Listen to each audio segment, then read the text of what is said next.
Les enseignants des écoles désactivées étaient en sitting devant les installations du ministère de l'EPST ce mercredi 22 décembre 2021 pour réclamer la réactivation de leurs établissements scolaires.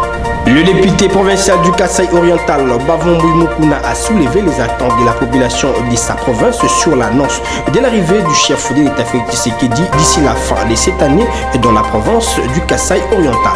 Le Conseil national de l'ordre de médecins a clôturé le 6e congrès de sa structure pour le mandat 2022-2026 le mardi 21 décembre à Kinshasa.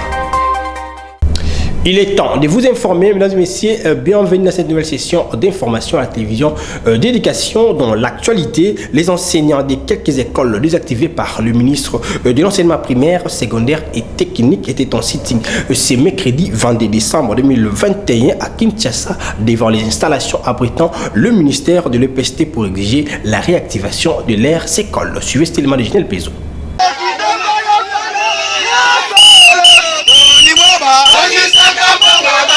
C'était lors d'un sitting organisé ce mercredi 22 décembre devant les installations du ministère de l'EPST que les enseignants des écoles désactivées par le ministre Tony Mwaba Kazadi réclament la réactivation et le paiement de 6 mois des arriérés de salaire.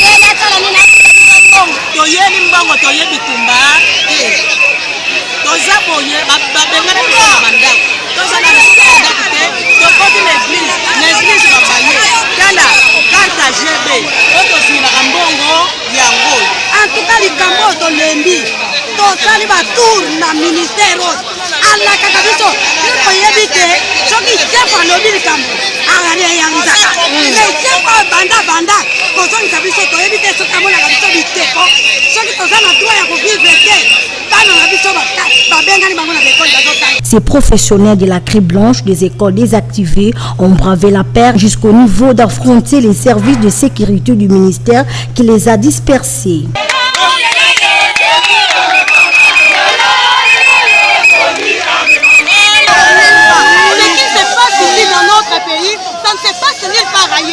Depuis les mois de juillet, nous sommes dépassés abusivement. Et à chaque fois que nous venons ici, il y a toujours des promesses mal données. Oh la commission travail, donc on les lit, maman, on les lit. Nous en tant que garant de la nation, nous avons solution pour le ministère de l'EPST. Ça ne va pas. Avec Tony Mwaba, ça ne va pas. Nabanda, vous pouvez tout bimi, babaya, babimi, c'est ça, Nabanda. Donc, Naba, famille, tout ça, soit ma camarade ou l'église. Toutes les promesses que le ministre est en train de nous donner, il ne parvient pas à honorer ses rendez-vous. Il nous a dit d'être là, c'est la raison pour laquelle nous sommes là. Il doit nous payer nos salaires de 7 mois aujourd'hui même. Il s'est dénoté que ces enseignants ont débuté leur mouvement de revendication à la place des évoluer avant de chuter devant les installations du ministère de l'EPST.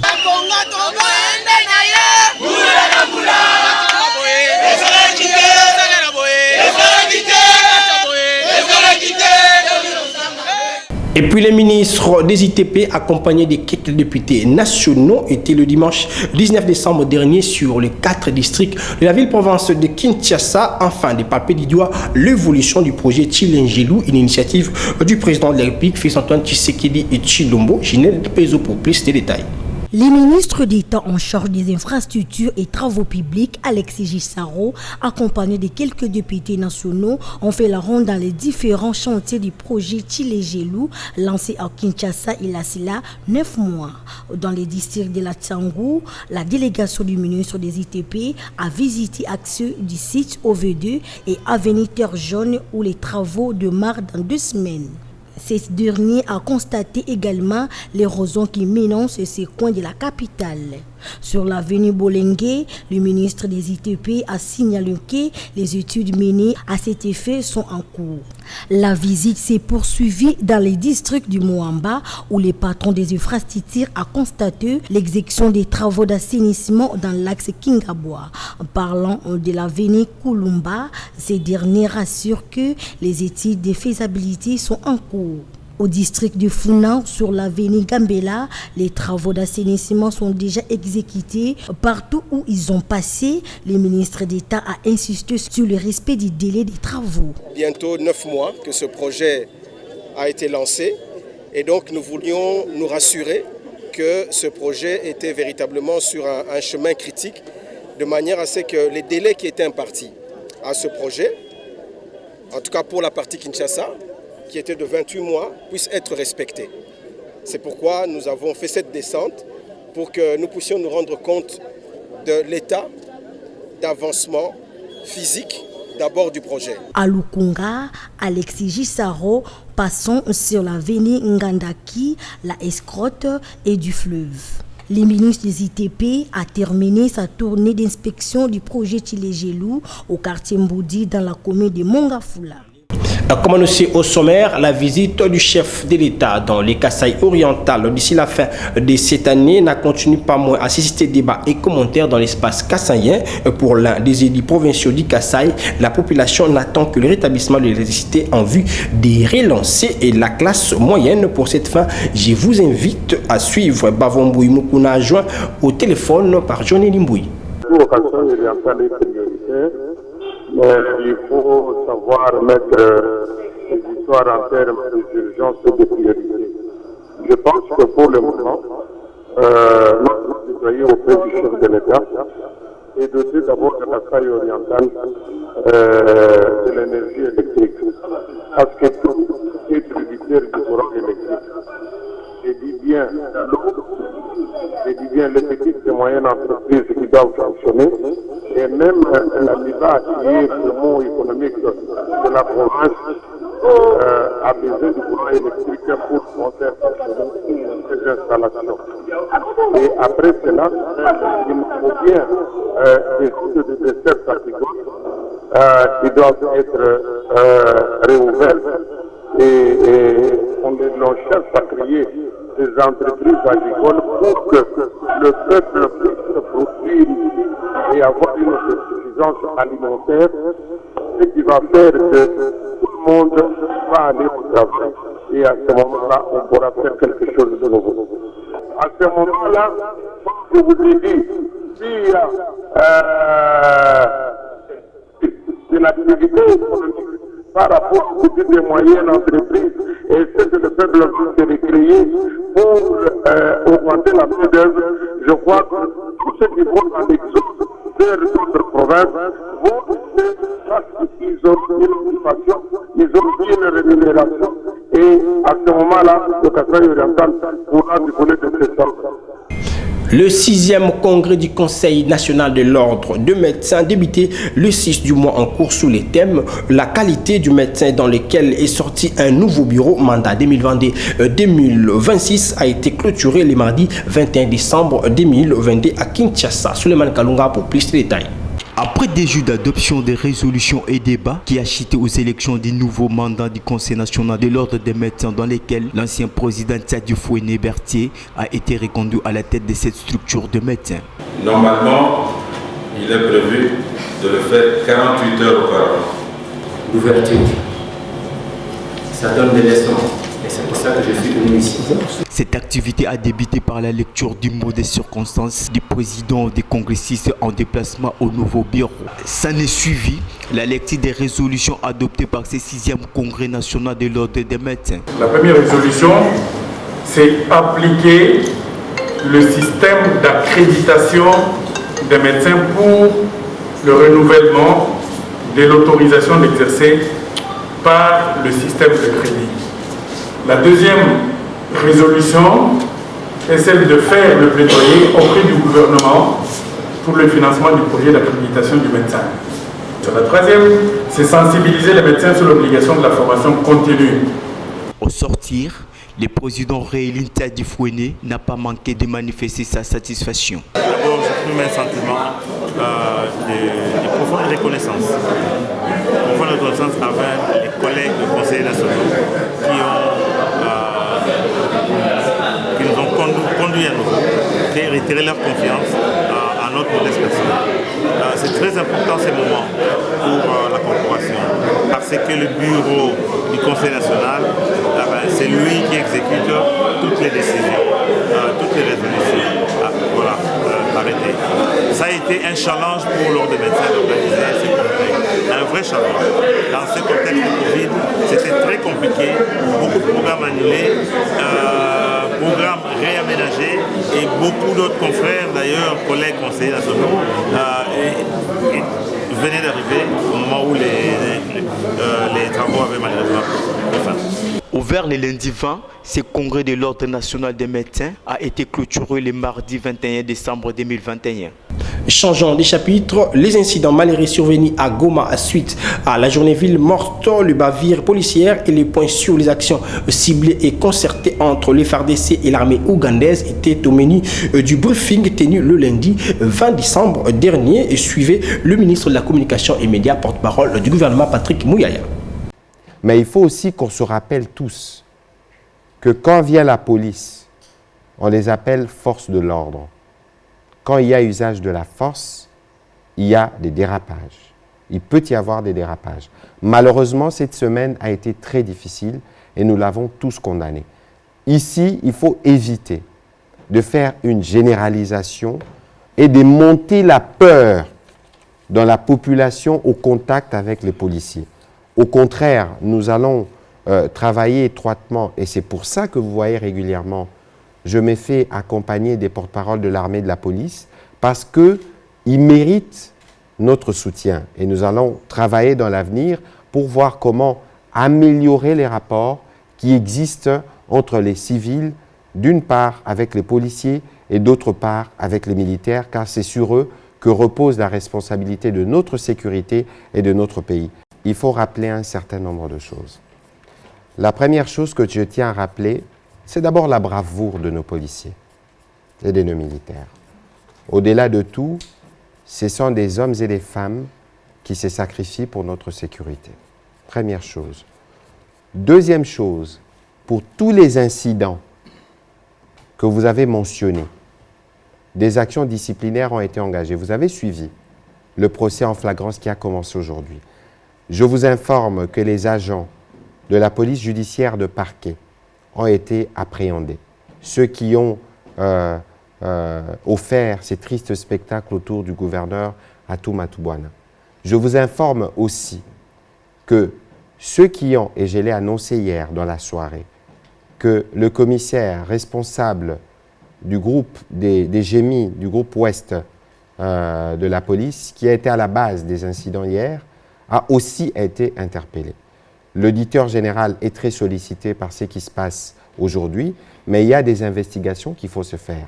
Et hier, vers à peu près minuit, j'ai pris la parole pour justement, d'abord exprimer la solidarité du gouvernement pour la famille de toutes ces personnes qui ont perdu la vie. Et rappeler que le respect des droits humains, c'est un élément fondamental dans les règles d'engagement, que ce soit pour la police et pour l'armée.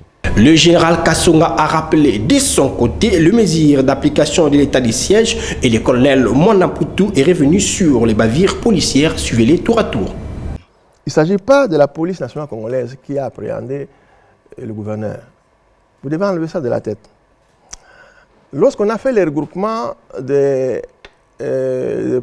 la police judiciaire de parquet, à l'époque, on a demandé à ces policiers-là de venir intégrer la police. Mais il y a une partie de ceux qu'on appelle des réfractaires qui ont refusé de venir. Ils sont restés au niveau de la justice.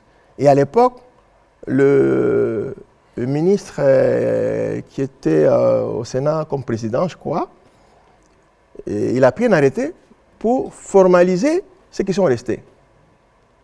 Et ce sont ceux-là qui sont allés arrêter les ministres. Ce ne sont pas des policiers. Alors que parmi eux, il y a de ceux que le président venait de nommer en grade, qui refusent d'intégrer la police nationale congolaise. Ils préfèrent rester là-bas pour qu'il y ait cette confusion qu'on dit que c'est la police nationale. Non, non, ce n'est pas nous. Ce sont ceux qui sont des réfractaires, qui sont restés là-bas, qui sont en civil et qui veulent se comporter comme les policiers. Voilà. Toute cette brutalité que vous avez vue là, ce n'est pas nous. C'est eux. Les opérations militaires sont planifiées de manière à atteindre un objectif qui est celui de faire rechercher ces la paix. Vaincre l'ennemi, les détruire et produire la paix. Alors si je vous dis aujourd'hui, nous avons planifié une opération pour 20 jours et que dans les 20 jours, nous n'avons pas les résultats, demain, quand je viendrai ici avec le ministre pour rendre compte, vous direz, vous aviez déclaré 20 jours, vous n'avez pas atteint les résultats, vous n'avez pas produit les résultats qu'on attendait, donc vous nous avez menti. Parce qu'ici, c'est facile de coller l'étiquette. Non. Nous, en tant que Congolais, forces armées de la République démocratique du Congo, nous avons mission constitutionnelle de produire la paix, quoi qu'il en coûte, sur l'ensemble du territoire national. Ce n'est pas parce qu'une force amie peut mener des opérations conjointes sur un espace bien réduit, sur un territoire, un endroit bien précis, que nous pouvons dire nous allons mener à l'arrêté d'homme. Mais le chef de l'État, commandant suprême, a bien parlé, il a dit, il a donné un délai, il a déterminé une période au cours de laquelle, non seulement le délai, mais aussi l'endroit sur lequel, l'état sur lequel tout cela va se dérouler. Et au terme de cela, ça va s'arrêter net. Nous, en tant que votre armée que vous payez chaque mois, nous allons continuer nos opérations chez nous en manière autonome, de manière indépendante. Tout à fait. Autre chose, l'Union nationale des caméramans du Congo condamne le décès de l'un des leurs caméramans et monteur de la chaîne Antenne A tué le 16 décembre dans la commune de Bumbu par balle. Ses collègues veulent des enquêtes. Suivez leur déclaration. INCC, viva! Viva! Viva! Viva! Nous, membres de l'Union nationale des caméramans du Congo, INCC en sigle, condamnons avec la dernière énergie l'acte barbare commis par l'un des éléments de la police nationale congolaise à l'endroit de l'un de nos membres répondant au nom de Luzingu Jean-Marie, caméraman et monteur de la télévision Antenne A, tué par balle dans la soirée du jeudi 16 décembre 2021 à 16h au croisement des avenues Mukoso et Birmanie dans la commune de Bumbu. En cet effet, nous demandons aux autorités nationales et provinciales de mener des enquêtes judiciaires afin que l'auteur de ces actes odieux soit traduit devant la justice et un accompagnement conséquent pour les obsèques dignes de notre confrère qui est mort avec arme à la main. Nous sollicitons l'implication personnelle du président de la République, chef de l'État, son Excellence, M. Félix Antoine Tshisekedi Tshilombo, afin que des actions pareilles ne se reproduisent plus sur toute l'étendue du territoire national. L'INCC présente ses sincères condoléances à la famille biologique et professionnelle de l'illustre disparu. Que vive l'Union nationale des caméramans du Congo, que vive la République démocratique du Congo. Nous vous remercions. Parlons province. Dans ce journal, en Ituri, 7 présumés criminels spécialistes en vol à main armée dans la ville de Bunia ont été arrêtés par les forces de l'ordre. Ces derniers étaient présentés le mardi 21 décembre dernier au gouverneur militaire Lubuya Kashama Adjoni, nommé Katako, pour plus de précisions. Les 6 présumés criminels cités dans plusieurs cas de meurtre et vol à main armée dans la ville de Bunia en Ituri sont désormais entre les mains des services de sécurité. Ils ont été arrêtés avec 3 armes AK-47 et 10 chargeurs garnis, explique le commissaire divisionnaire adjoint Ngoïse Lengwa, commandant de la police nationale congolaise en Ituri. Il vous souviendra que depuis le mois de mai, la ville de Bunia et quelques entités ont été secouées par des faits criminels dont les auteurs, parfois quelques-uns arrêtés, d'autres en fuite. Mais votre police, avec des instructions claires que nous recevons chaque fois de votre part, ne dort pas. La moto d'une victime touchée par balle a été retrouvée par la police. Le taximène arrêté a avoué d'avoir facilité ces opérations criminelles.